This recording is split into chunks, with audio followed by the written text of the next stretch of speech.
Salut à tous, c'est Sylvain du podcast. Au fait, c'est quoi? Souvent, je me pose des questions et je me dis, est-ce qu'à un moment, nos auditeurs vont vraiment se rendre compte que ce que l'on fait, c'est pas si incroyable que ça. Alors, vous nous connaissez, on parle beaucoup avec Thierry et on a abordé un sujet d'un syndrome qui est bien connu et en même temps très peu, qui est le syndrome de l'imposteur. Mais au fait, Thierry, c'est quoi le syndrome de l'imposteur?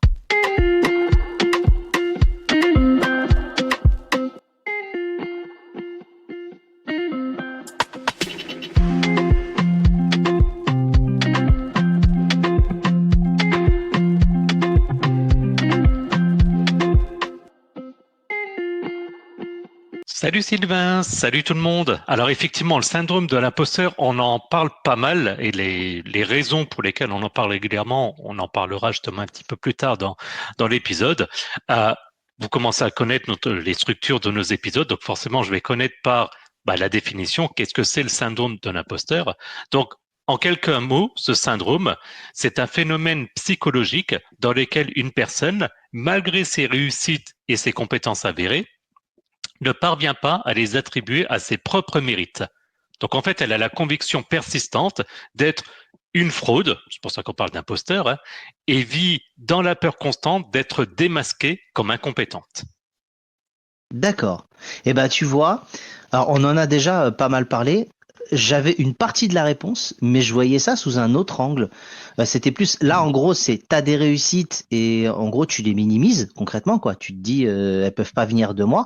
Alors que moi, c'était plus, je ne suis pas en capacité de réussir quelque chose, si tu vois ce que je veux dire. C'était un peu différent de l'explication que tu viens de me donner. Donc, c'est Oui, intéressant de, en de fait, prendre c'est compte pas de ça. toi, tu es plus sur la projection sur le futur, alors qu'en fait, le syndrome de l'imposteur est plus sur un constat où la personne va dire non, mais moi, ce que j'ai fait, oui, non, mais c'est pas si important. Et je me donnerai des exemples à la fin de l'épisode. Donc, on est plus effectivement dans ce cadre-là. Bah, ouais, ouais, c'est ça. D'accord. Ok. Donc, est-ce que tu peux nous citer, on va dire peut-être des caractéristiques, un peu symptômes courants de ce qu'est justement le syndrome de l'imposteur? Bien sûr, parce que du coup, pour identifier ça, le mieux, c'est encore d'avoir justement des symptômes, en sachant que, je précise, hein, c'est quelque chose qui est reconnu en tant que tel, qui est du domaine médical. Alors, on se prétend pas être psychologue ou quoi que ce soit, hein, c'est de donner des définitions, mais si vous vous retrouvez là-dedans, voilà, vous pouvez potentiellement un petit peu vous inquiéter.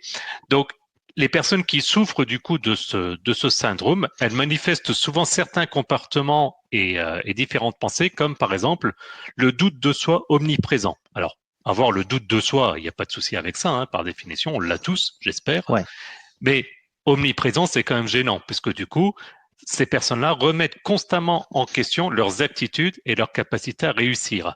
ouais. Ouais, c'est vraiment poussé à l'extrême. C'est vraiment de se dire, peu importe ce que je fais, peu importe ce qui se passe, j'ai des doutes. Et même s'il y a une réussite, je suis pas en capacité de prendre ce plaisir-là parce qu'il y aura le doute, même s'il y a de la réussite, si j'ai bien compris. Exactement. C'est comme si nous, on se dirait, Sylvain, on enregistre un épisode, est-ce que tu crois qu'on va être capable de l'enregistrer? Non, factuellement, on est capable d'enregistrer des épisodes, c'est numéro 123 aujourd'hui. Donc à un moment donné, il n'y a pas de question à se poser, et c'est pas prétentieux non plus de l'autre côté. D'accord. Ok. Il y a également un deuxième symptôme qui est tout aussi gênant de mon point de vue, qui est la minimisation, pardon, des accomplissements. Donc en fait, ces personnes attribuent leur succès à des facteurs externes comme la chance, le travail acharné excessif ou des erreurs des autres. Donc à nouveau, l'exemple typique, ce serait dans le sport, une équipe qui enchaîne les victoires, mais qui ne serait pas capable de dire oui, mais c'est parce qu'on a les bons joueurs, mais Ouais. simplement en disant oui, non, mais on a de la chance, ceux d'en face ont mal joué. Ouais, c'est ça. Les autres étaient pas en forme. Ils avaient des blessés.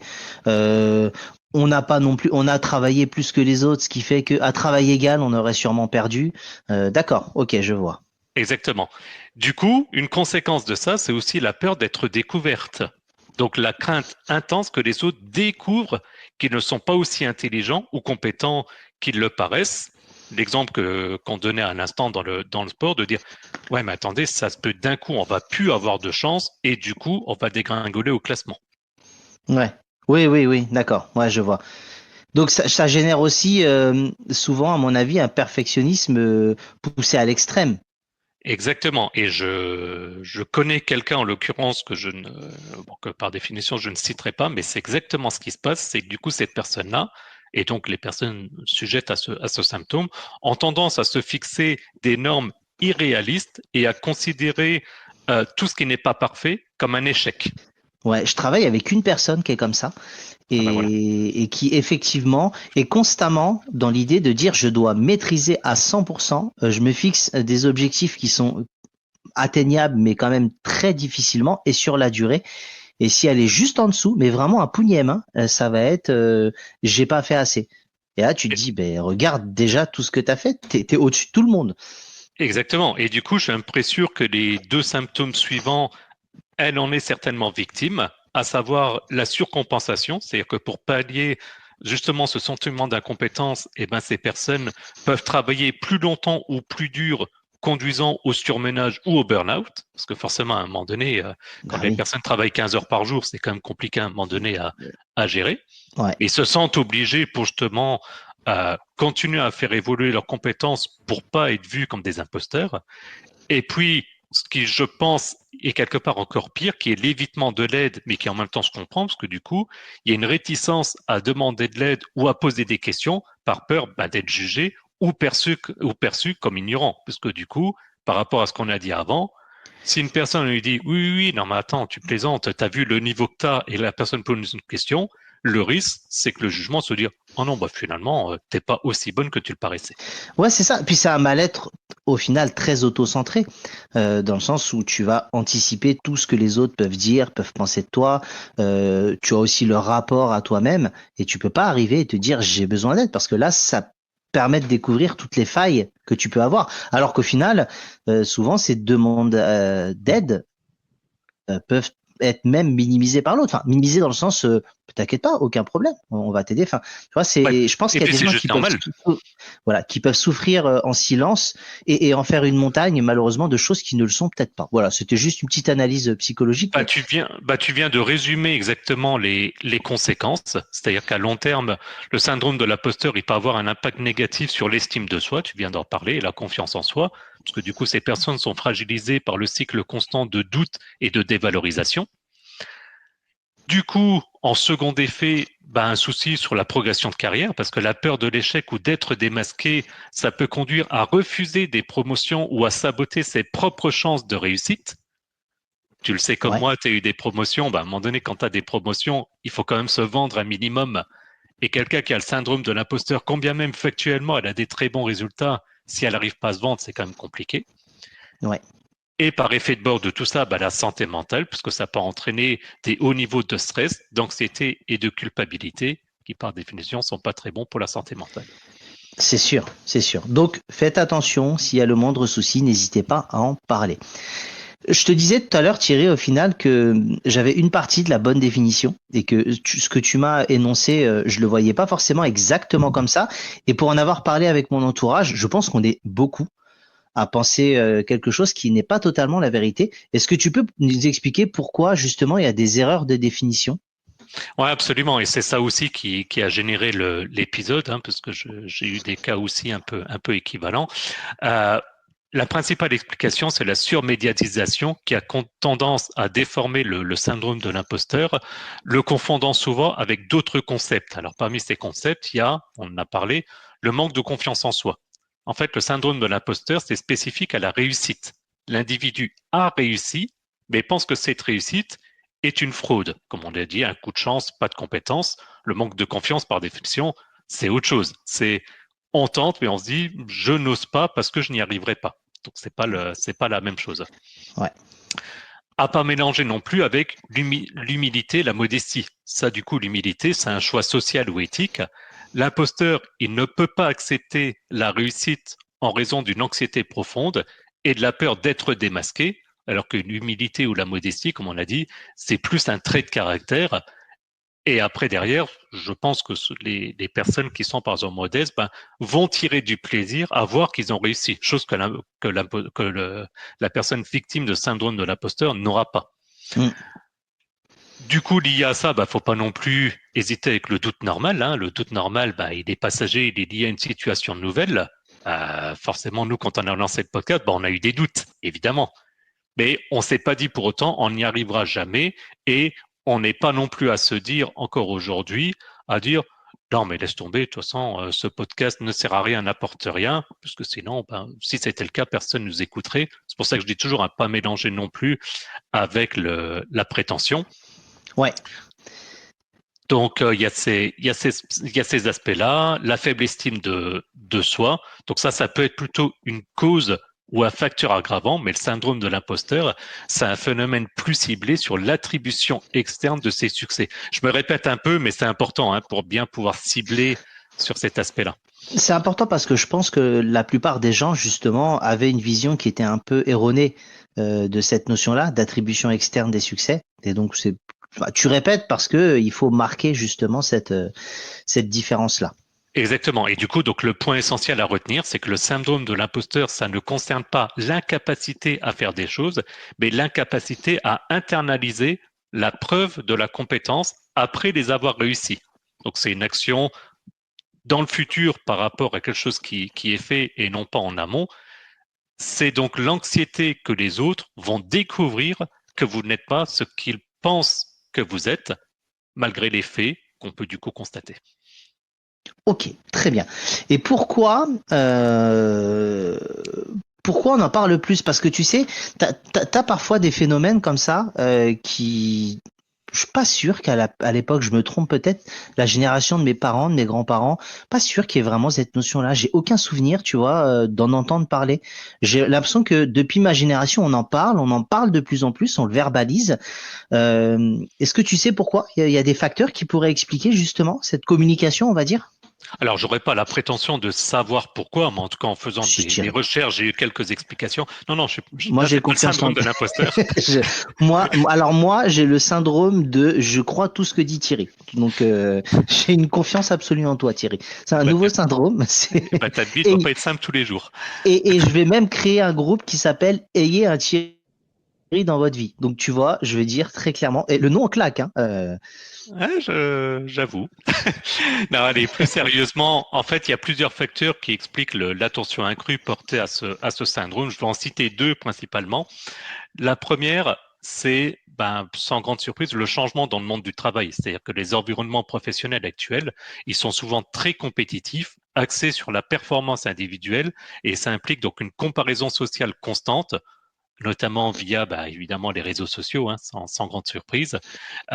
Et ces facteurs sont des terreaux fertiles pour le doute et l'auto-évaluation négative.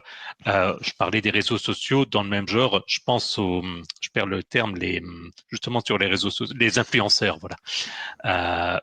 Où on va être toujours en comparaison. Et d'ailleurs, si on écoute un peu, on est beaucoup de sociétés où on cherche le meilleur, le moins bon, le plus, le moins, et pas être factuel. Donc forcément, derrière, ça développe cet aspect-là.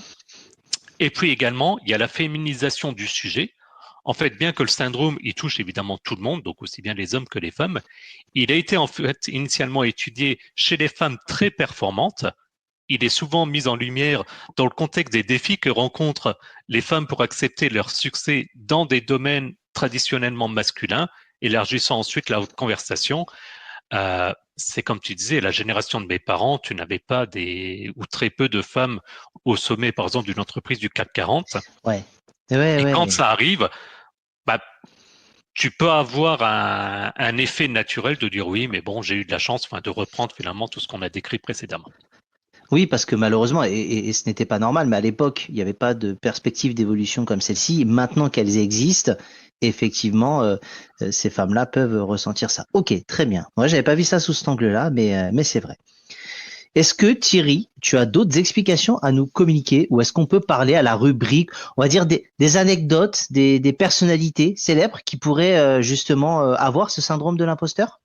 Voilà, exactement. C'est-à-dire pour faire des anecdotes, comme je dis souvent, sur des sujets comme ça, c'est toujours compliqué.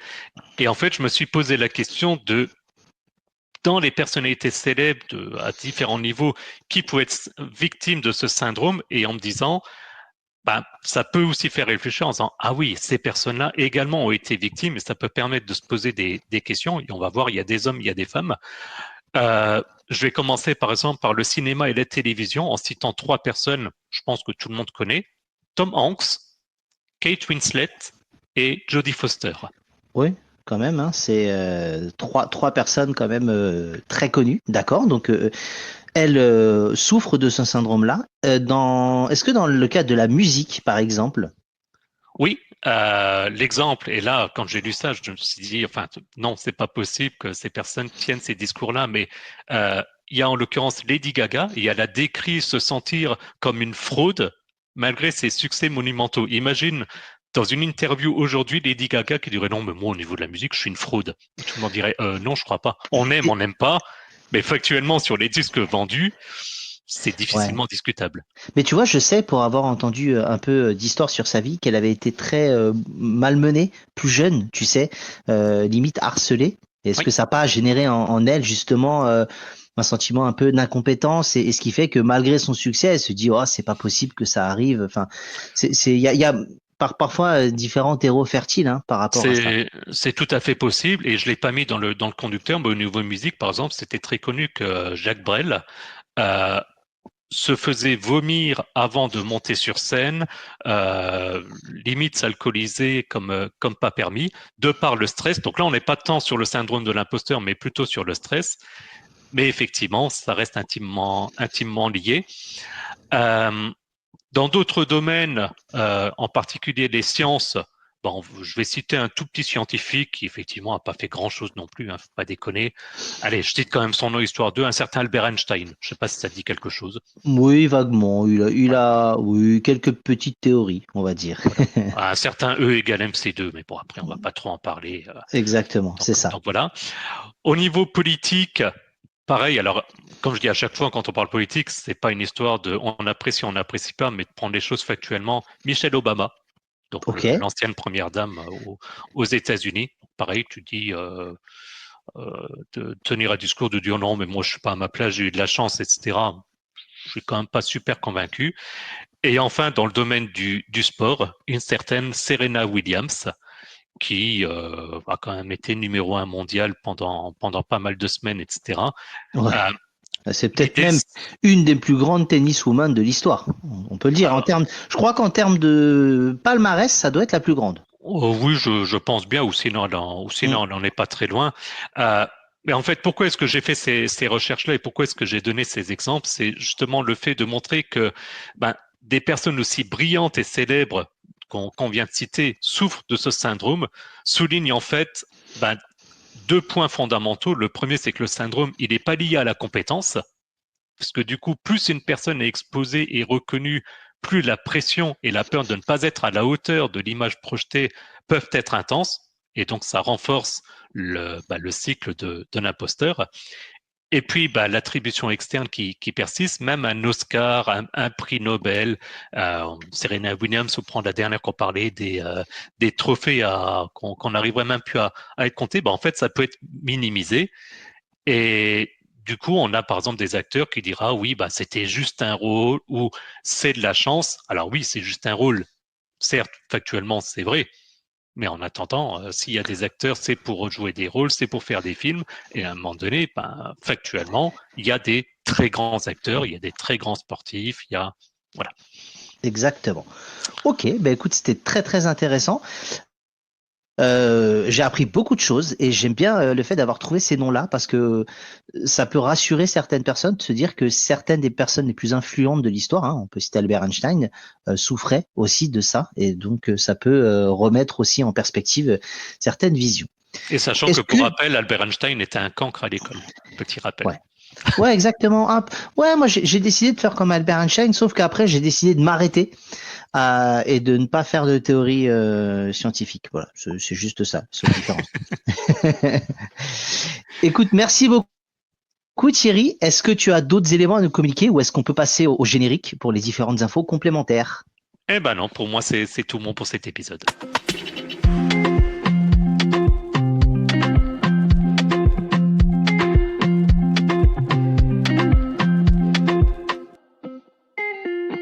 Et C'est Sylvain du podcast Au fait, c'est quoi? Comme d'habitude, vous me connaissez, je vais vous parler de X, anciennement Twitter, géré par mon IA maison ultra développé Thierry, qui nous a parlé par exemple cette semaine d'Halloween. Nous avions fait un épisode l'année dernière. Voilà, il y a pas mal de choses. Suivez, n'hésitez pas, ça nous fait plaisir et ça vous fera plaisir. À toi Thierry pour la suite. En fait, Sylvain, je suis désolé de te vieillir, mais c'était même il y a 2 ans l'épisode sur Halloween. Ah bah c'était il y a 2 ans. Allez, ça passe très très vite. C'est ça. Épisode 25 pour ceux qui seraient de nouveau intéressés. Mais de toute façon, vous n'avez pas besoin que je vous donne le numéro, parce que le plus simple, c'est de vous rendre sur notre site internet www.auffaitc'estquoi.fr, puisque là, vous allez pouvoir retrouver les liens de notre podcast en fonction de votre application préférée, peu importe laquelle c'est. Et si vraiment vous l'avez pas, vous nous contactez, on la rajoutera. Et si vous préférez YouTube, il y a une chaîne YouTube, au fait, c'est quoi? Et puis donc, vous voulez nous suivre sur les réseaux sociaux, pas de souci, il y a notre compte X, anciennement Twitter, il y a même une page Facebook où vous pouvez nous suivre et vous avez aussi du coup les rappels des épisodes et chaque semaine la diffusion des nouveaux épisodes. Et puis enfin, si vous voulez faire encore un petit peu plus d'au fait c'est quoi, vous consultez les notes de l'épisode. Et puis grâce à ça, vous aurez des liens vers notre page Buy Me a Coffee, si vous souhaitez nous soutenir financièrement. Et puis le lien vers notre serveur Discord pour discuter entre vous et avec nous. Merci à tous et à plus dans le bus. À bientôt, salut!